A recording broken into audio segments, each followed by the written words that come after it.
Right, it is day 2 of Sugar-Free Feb, our mission to give up the sweet stuff for a whole month. And lots of you have been asking us how you avoid falling off the wagon this weekend. Okay, the first weekend, the first really big trapdoor of temptation. So we've called in the doctor and author of a best-selling book on blood sugar diets. It's only Michael Mosley.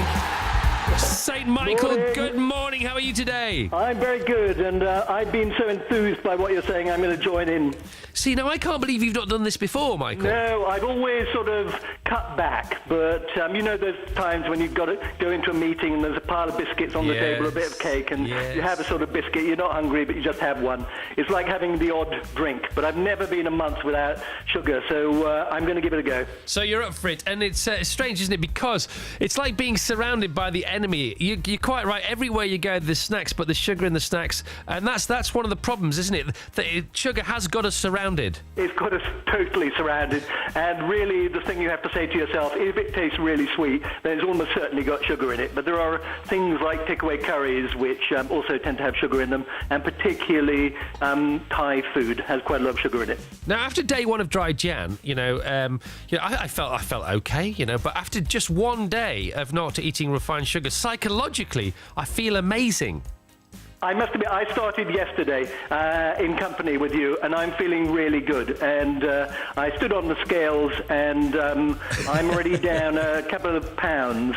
So it's obviously having an immediate effect. It is incredible. All right, here's some questions from the listeners, because we don't know and you do, hopefully. Sue from Chester says, what about sugar in fruit, Michael?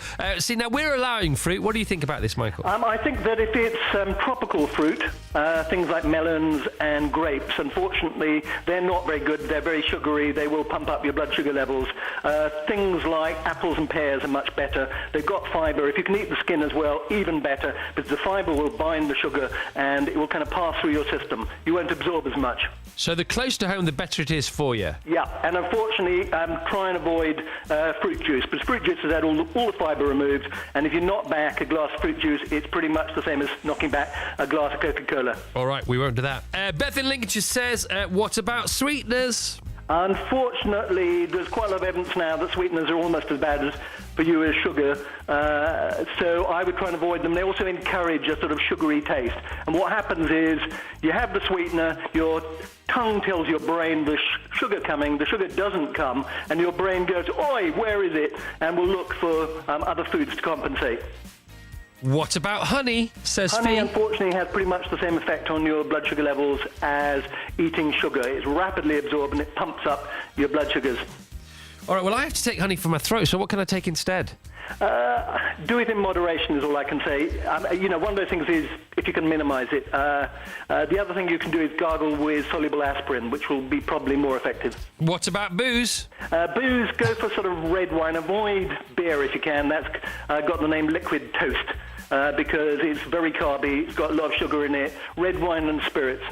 Now, you have you published this book, The 8-Week Blood Sugar Diet. And one of the issues is, yesterday I went home and I prepared some homemade soup the day before, and then unfortunately it spilt all over my bag in the car on the way home, which wasn't a big issue. We'll clean that up, that's fine. But then I realised, oh my goodness me, I haven't really got anything else to snack on. Yes. So you've got some lovely menus in this, lovely recipes, 50 recipes for breakfast, brunch, lunch and supper in your book. And jump in Jimmy Flash's, he's prepared one. He's got your ingredients, he's prepared it. He worked on the show. It's in front of me now. This is the ideal sugar-free breakfast. What is it in front of me here?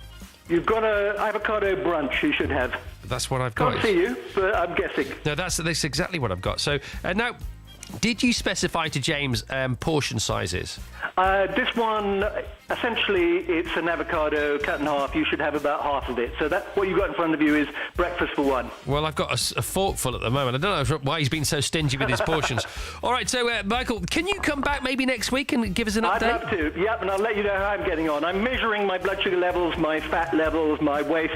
I'm doing all the sort of stuff as well because I'm obsessed by numbers, and I'd love to see what effect it has on me. And what benefits, what advantages can we look forward to as the weeks continue in Feb? I think one of the clear things is you're going to lose weight, you're going to feel better, your skin will probably improve, and it's possible if you have things like eczema and asthma, those will also improve, because there's quite a strong link between some of these allergic inflammatory diseases and sugar consumption. All right, Michael, you are the best. What a top man. Thanks for being on the programme. I've got to take